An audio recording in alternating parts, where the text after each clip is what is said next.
یہ باب زہد کے بیان میں ہے، اور زہد کے معنی دنیا سے بے رغبتی. جیسا کہ پہلے بیان کیا تھا کہ علماء کرام نے لکھا ہے کہ تمام انبیاء علیہ السلام کے دنیا میں بھیجے جانے کا مقصد یہ ہے کہ لوگ دنیا سے دل نہ لگائیں. اور حدیث شریف میں یہ بھی ہے، حضور پاک صلی اللہ علیہ وآلہ وسلم کا ارشاد کہ حب الدنیا رأس کل خطیہ، دنیا کی محبت ہر برائی کی جڑ، یعنی ہر برائی اسی وجہ سے ہوتی ہے کہ دل میں دنیا کی محبت ہوتی ہے. تو دنیا سے دل نہ لگانا اور دنیا سے بے رغبتی، اسی سے متعلق شیخ ارشادات فرما رہے ہیں. بعض اوقات آدمی کا دل للچاتا ہے کسی عہدے اور منصب کے لیے، کسی بھی دنیاوی عہدے اور منصب کے لیے، حکومت کے لیے، کہیں کی ولایت اور کہیں کی ذمہ داری اور عہدہ لینے کے لیے. تو ایسے شخص کے لیے شیخ یہ ارشاد فرما رہے ہیں کہ یہ جو دنیاوی ولایت یا دنیاوی عہدہ ہے، ایک اس کی ابتدا ہے اور ایک اس کی انتہا ہے.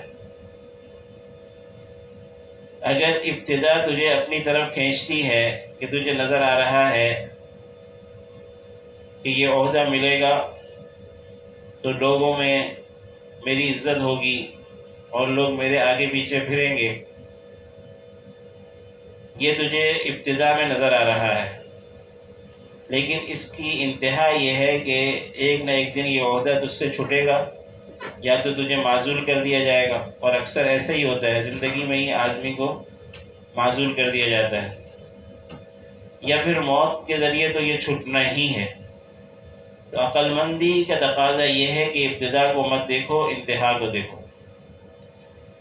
اور اسی طرح دوسری بات یہ ہے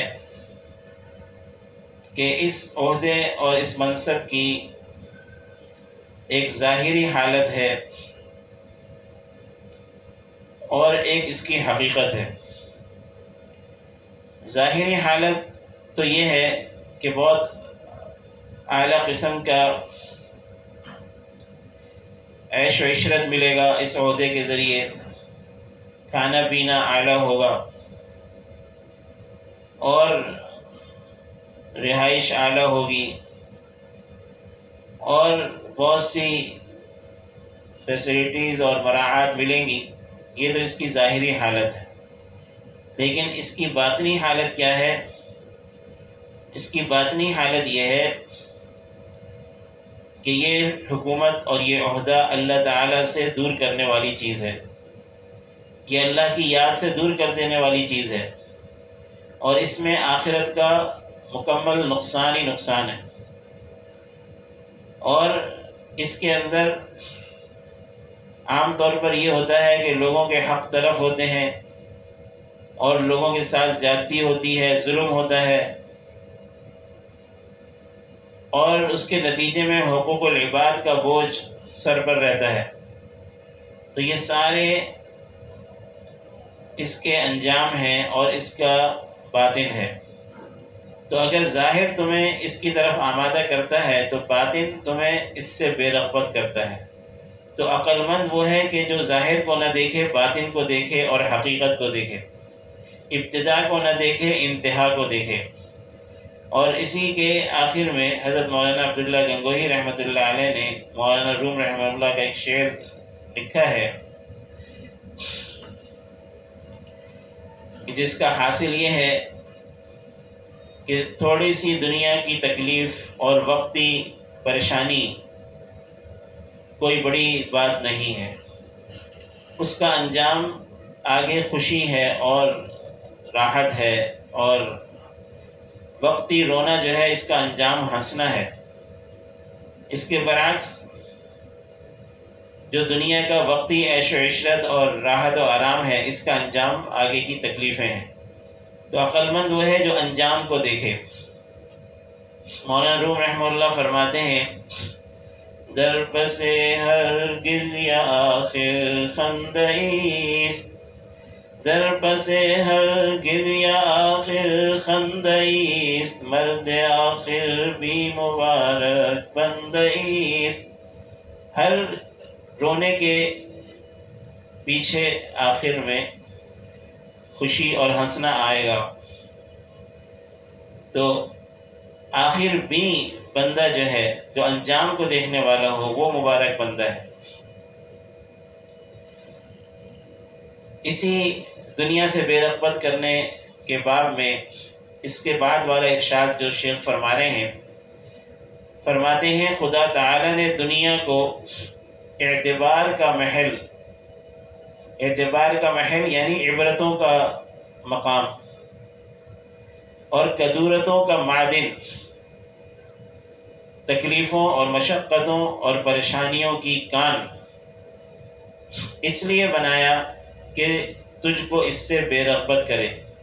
دنیا ایک مردار ہے اور اللہ تعالیٰ نہیں چاہتے کہ میرے محبوب بندے اس مردار سے دل لگائیں، جیسا کہ حدیث شریف میں واضح موجود ہے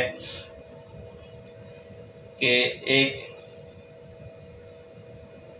مرا ہوا جانور، بکری کا بچہ تھا یا کوئی جانور تھا، وہ کوڑے پر پڑا ہوا تھا، تو آپ صلی اللہ علیہ وسلم نے فرمایا کون اس کو مجھ سے خریدے گا، 1 پیسے میں یا 2 پیسے میں؟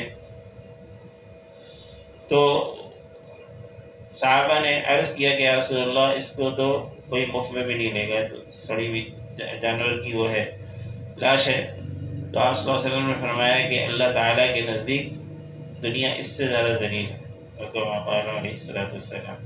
یعنی دنیا جو ہے ایک مردار ہے، اور ایک روایت میں آپ صلی اللہ علیہ وسلم کا ارشاد ہے کہ الدنیا جیفہ وطالبها کلاب، دنیا ایک مردار ہے اور اس کے پیچھے بھاگنے والے کتے ہیں۔ جیسے کتے کسی مردار کو گھسیٹ کے لے کے جا رہے ہوتے ہیں، تو اسی طرح جو لوگ دنیا کے اوپر ایک دوسرے سے کھینچا تانی کر رہے ہیں، دنیا کے عہدے منصب اور دنیا کی مال و دولت، دنیا کی عزت کے چکر میں، تو وہ ایسے ہی ہیں جیسے کہ کتے مردار کو گھسیٹ رہے ہیں۔ یہاں خیال یہ بات رہے کہ دنیا ہے کیا، یہ بھی ذہن میں رہنا چاہیے، کسی کو شبہ نہ ہو جائے کہ دنیا کی ہر چیز ایسی ہے، ایسی بات نہیں ہے۔ حدیث شریف میں فرمایا الدنیا ملعون ملعون ما فيها الا ذکر اللہ وما والاه وعالم او متعلم، او كما قال علیہ السلام، کہ دنیا ملعون ہے اور جو کچھ اس میں ہے سب ملعون ہے سوائے اللہ کے ذکر کے اور جو اس کے متعلق چیزیں ہیں، اور عالم اور طالب علم، یہ ملعون نہیں ہے، باقی دنیا ملعون ہے۔ اصل دنیا کیا چیز ہے؟ اصل دنیا ہر وہ چیز ہے جو خدا سے دور کر دے۔ یہ جو ظاہری مال و دولت ہے یہ دنیا نہیں ہے۔ اسی لیے مولانا روم رحمہ اللہ فرماتے ہیں کیست دنیا از خدا غافل بدن، کیست دنیا از خدا غافل بدن، قماشو نقرأ فرزند و زن۔ کہتے ہیں کہ دنیا کیا ہے؟ خدا سے غافل ہونے کا نام ہے۔ یہ کپڑے، مال و دولت، اولاد، چاندی، سونا، یہ دنیا نہیں۔ حاصل ساری تفصیل کا یہ ہے کہ یہی چیزیں اگر خدا سے غافل کر رہی ہیں تو یہ دنیا بن جائیں گی اور اللہ اس کی ناراضگی کا ذریعہ بن جائیں گی، اور یہی چیزیں اگر ضرورت کے لیے استعمال ہو رہی ہیں تو یہ دنیا نہیں ہے۔ تو جو دنیا کی برائی ہو رہی ہے وہ اسی طرح ہو رہی ہے کہ جو اللہ سے غافل کرنے والی دنیا ہے اسی کی برائی ہو رہی ہے۔ تو یہاں اس ارشاد میں یہ فرما رہے ہیں کہ یہ جو دنیا ہے اس کو اللہ تعالیٰ نے عبرت کی جگہ بنایا اور اس کو کدورتوں کی جگہ بنایا۔ کدورتوں کا مطلب یہ ہے کہ ہر وقت کوئی نہ کوئی پریشانی آدمی کے ساتھ لگی ہوئی ہے۔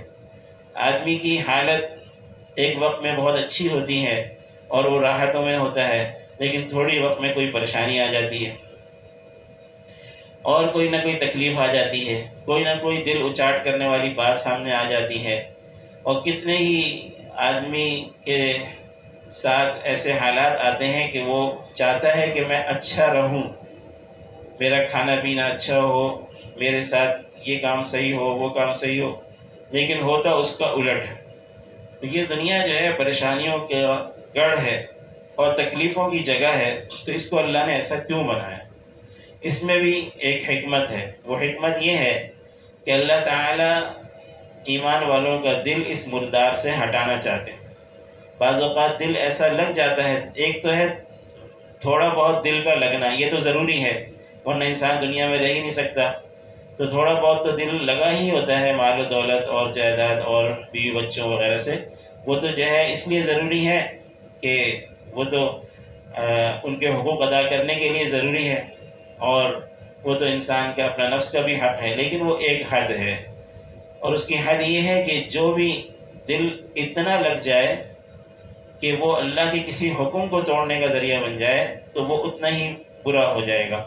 اگر کسی مستحب کو چھوڑنے کا ذریعہ بن جائے تو وہ اتنا برا نہیں ہوگا، کسی سنت کے چھوڑنے کا ذریعہ بن جائے وہ دل کا لگنا تو زیادہ برا ہوگا، اور اگر کسی فرض کے چھوڑنے کا ذریعہ بن جائے تو اور زیادہ برا ہوگا۔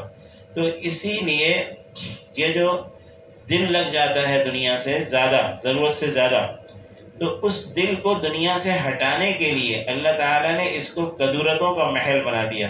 یہاں تکلیفیں رکھ دی، مشقتیں رکھ دی، پریشانیاں رکھ دی، آدمی ہر اپنی من چاہی نہیں کر سکتا۔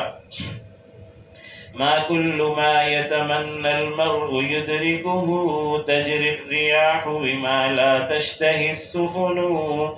کہتے ہیں کہ ایسا نہیں ہے کہ دنیا میں انسان جو چاہے اسے مل جائے۔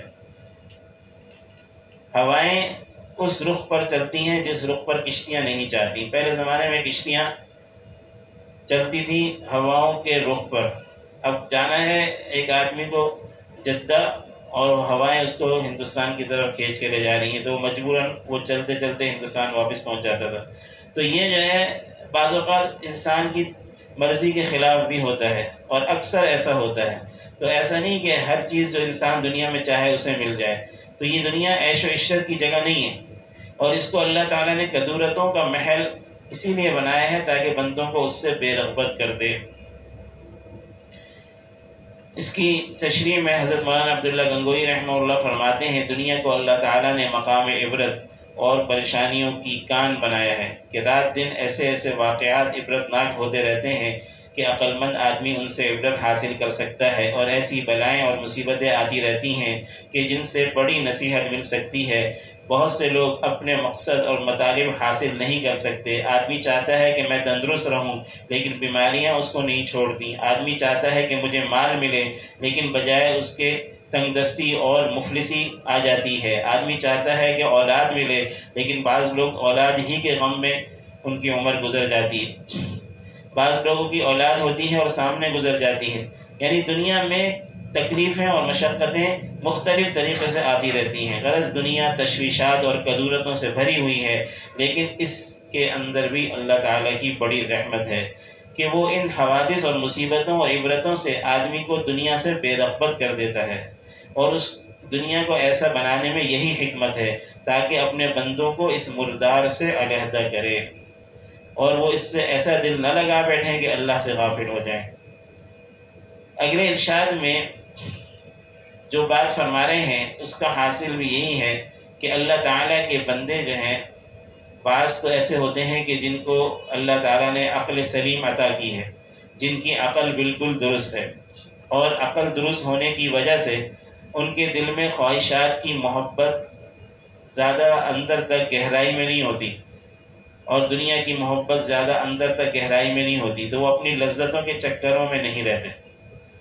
تو ایسے لوگ تو قرآن اور حدیث کے ظاہری ارشادات سے سن کر نصیحت حاصل کر لیتے ہیں، لیکن اللہ تعالیٰ کو معلوم ہے کہ دوسری قسم کے لوگ بھی دنیا میں ضرور ہیں، جو ایسے ہیں کہ جن کے دلوں میں خواہشات کی محبت گہرائی تک جڑ پکڑے ہوئے، اور لذتوں کی محبت ان کے دلوں کے اندر تک موجود ہے۔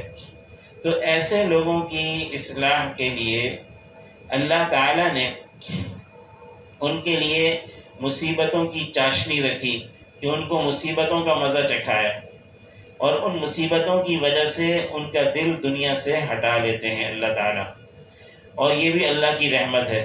اگر اللہ تعالیٰ وہ مصیبتیں اور وہ پریشانیاں نہ بھیجتے تو وہ تو پھر دنیا ہی میں غرق ہو جاتے، جیسے کہ کافر جو ہیں وہ بالکل دنیا میں مست ہیں۔ تو اللہ تعالیٰ ایمان والوں کو تکلیفیں اس لیے بھیجتے ہیں تاکہ ان کو دنیا سے نکالیں۔ اسی لیے فرماتے ہیں اللہ تعالیٰ جانتا تھا کہ تو صرف نصیحت قبول نہ کرے گا، تو اس لیے دنیا کے مصائب کی چاشنی کا ایسا ذائقہ چکھایا کہ جس کی وجہ سے دنیا کو چھوڑنا تیرے لیے آسان ہو جائے۔ یعنی دنیا سے محبت ختم کرنا اس طرح ہوا کہ اس میں تکلیفوں کا ذائقہ اللہ نے چکھایا۔